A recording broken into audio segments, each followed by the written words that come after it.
בית. בית זה חיים, בית זה הוואי, בית זה משפחה, בית זה הכל.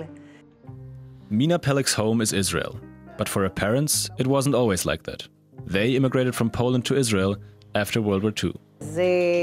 ההורים שלי באו שניהם מפולין, שניהם ניצולי שואה. אמא שלי גדלה בבית ציוני. אבא שלי הגיע ממשפחה של רבנים. But for Mina, who was born in Israel, Poland never felt like her real home. המילה געגוע היא לא המילה הנכונה, הסקרנות. מאוד מאוד עניין אותי. היה לי חשוב להיות בשני מקומות שקשורים הכי למשפחה. זה מהמשפחה של אלי, זה קזימיש, עיירה שלא נפגעה במלחמה ולא כלום, ועל נהר הוויסלה, וזה מקום פסטורלי מדהים, אז היינו במקום הזה. ובלוד... For her, memory is a spiritual experience, which makes her reflect her past and future. זיכרון זה דברים שחוויתי, אני חושבת, שנחקקו בליבי, ואחר כך זה עבר לזיכרון שלי. דברים שהרשימו אותי בחיים ומלווים אותי הלאה. ועל בסיס הזיכרון אני גם יכולה לבנות כל מיני דברים נוספים. מה היה, מה יש, מה הייתי רוצה שיהיה. Another part of the emotional connection of the memory is the documents and photos which Mina has kept all those years. Although she doesn't fully understand the story behind each piece, she feels obligated to keep the memory alive. את התמונה הזאת אני זוכרת בבית שראיתי, וזו תמונה של אמא שלי, אמא שלה, האחים שלה. Like most of us, Mina remembers through her photographs and documents. But in the last couple of years, new technology has been developed.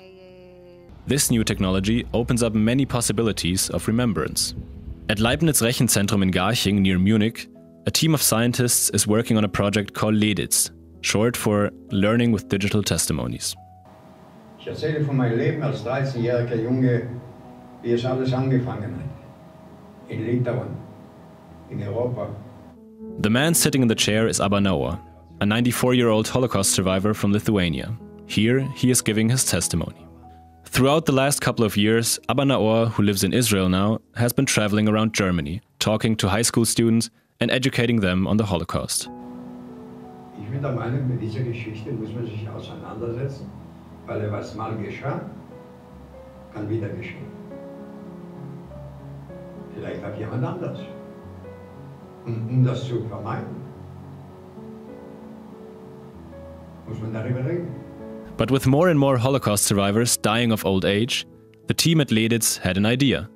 Why not create digital testimonies of the witnesses that can exist even after they have passed away? In 2018, the team started filming with two Jewish Holocaust survivors, Abba Noah and Eva Umlauf, a 79-year-old woman from Slovakia. Florian Heindl and Daniel Kolb are a part of the Leibniz team. Heindl explains what he thinks the project can offer. What we simply want to do is to provide an additional offer, an additional tool which you can use, which might be appropriate for certain situations, might not be appropriate for other situations. But the digital testimonies are not the whole story. The Holocaust survivors, who can be viewed with 3D glasses, do not only tell their stories. Through voice recognition and an algorithm similar to that of Apple's Siri, people can ask the survivors questions, and they will respond with pre-recorded answers. 1928. Kolb explains how the team came up with the questions to ask the survivors, over 1,000 each. Taking a closer look at the biographies and the autobiographies of the survivors that we intended to interview, then accompanying the survivors to schools and just recording what students usually ask, so empirical basis, expert knowledge, and rather thorough investigation of which of these questions are important, more important than others, which of these are just stupid to ask because there's not a valid or really interesting answer for that. But the interactive digital testimonies are not just a technological milestone. They also serve an educational purpose. Groups of people, often school classes, come to Leibniz to listen and talk to the survivors. This week is rather busy. We have like 3 groups of interested people just this week alone, just for Leibniz. This will all be possible long after Abba Noah and Eva Umlauf have passed away. Heindl and Kolb hope that their project can contribute something to the future of memorial culture.